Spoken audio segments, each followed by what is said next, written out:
देखिए ये जो नगर निगम की डीलिमिटेशन है, ये डीलिमिटेशन इसलिए करनी पड़ी कि म्यूनिसिपल कॉरपोरेशन एक्ट में एक अमेंडमेंट लाई गई।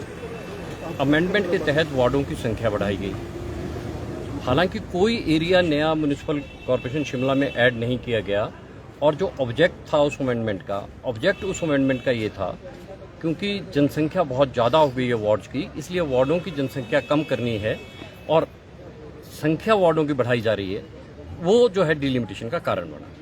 बायोस्टैट का बायोजाइम बढ़ना जरूरी है। जब ये डीलिमिटेशन की गई तो इस डीलिमिटेशन के खिलाफ कुछ आपत्तियां हुई, जिसमें से मुख्य तौर पे ये आपत्ति समरहिल और नाभा वार्ड की तरफ से।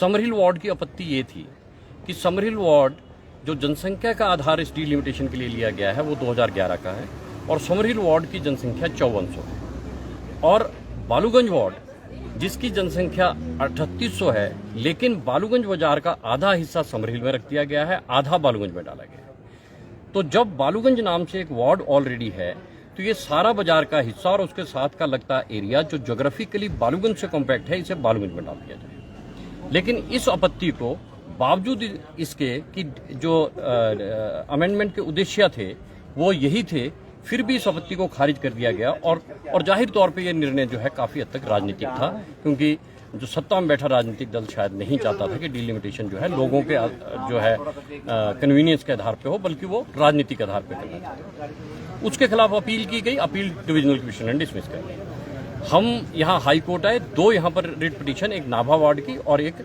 समरहिल वार्ड की। मैं छोटा सा इसको कर दूं, नाभा वार्ड ये बोल रहा था कि हमारी जनसंख्या पहले ही छोटी है, इसलिए हमारे में से कुछ हिस्से ना निकाला जाए।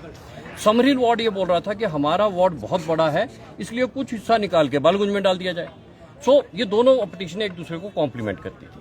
हाई कोर्ट ने एक विस्तृत ऑर्डर पास किया, खूब फाइंडिंग्स दी और बोला कि जिस आधार पर आपने डीलिमिटेशन की आपत्तियां खारिज की गई हैं ये ठीक नहीं है, और काफी सख्त टिप्पणियां डिप्टी कमिश्नर और डिविजनल कमिश्नर के खिलाफ उस फैसले में की गई, और सिर्फ प्रॉपर्टी से डिप्टी कमिश्नर के पास वापस भेजा, इसलिए कि क्योंकि उसका कार्य है, वो उस कार्य को वही निभाए। लेकिन अफसोस की बात है कि 3 जून को ये फैसला हुआ, क्योंकि ऐसा लगता है कि किसी कारण से जो है चुनावों को लटकाने की एक मंशा शुरू से ही रही है, और उस मंशा के लिए कोई और दूसरे सहारे लेने की खोजने की कोशिश कर रहे थे। 3 तारीख को ये फैसला हुआ हाईकोर्ट का, 3 जून को। 10 जून को आपत्तियां सुनी गई और 24 तारीख को जाकर के फैसला करते हैं डिप्टी कमिश्नर, और हाई कोर्ट के आदेश की क्लियर अवहेलना करते हुए, दबाव, राजनीतिक दबाव था उनके ऊपर, वो जाने वो क्यों दबाव था, वो लोगों की जो है जो अपेक्षाएं उनको पूरा क्यों ना कर पाए। और मैं तो कहता हूं कि जो ऑफिसर्स हाई कोर्ट के आदेशों को भी नहीं सुनेंगे, वो आम आदमी के लिए जो है क्या करेंगे। और उसके बाद हम जो है डिविजनल कमिश्नर के अपील में गए और उन्होंने अपील खारिज कर दी। और मैं यहाँ सीधे तौर पे कहना चाहूंगा कि अगर आप ऑफिसर इस तरह से काम करेंगे तो डेमोक्रेसी सबसिस्ट नहीं करेगी। इस तरह के राजनीतिक दबाव में ऑफिसर्स को काम नहीं करना चाहिए। ब्यूरोक्रेसी को अगर वो और किसी का सम्मान नहीं कर सकते तो कम से कम उच्च न्यायालय का सम्मान तो करते। और मैं तो कहूंगा कि आज के निर्णय के बाद, क्योंकि आज के निर्णय में हाईकोर्ट ने जो है क्लियरली जो है इन दोनों निर्णयों पर रोक लगा दी। उन्होंने कहा कि ये जो आपत्तियों का निपटारा किया, नैतिकता के आधार पर इन दोनों ऑफिसर्स को अपने पद से इस्तीफा दे देना चाहिए, क्योंकि इस तरह के ऑफिसर जो है वो किसी भी डेमोक्रेसी के लिए जो खतरनाक रहेंगे।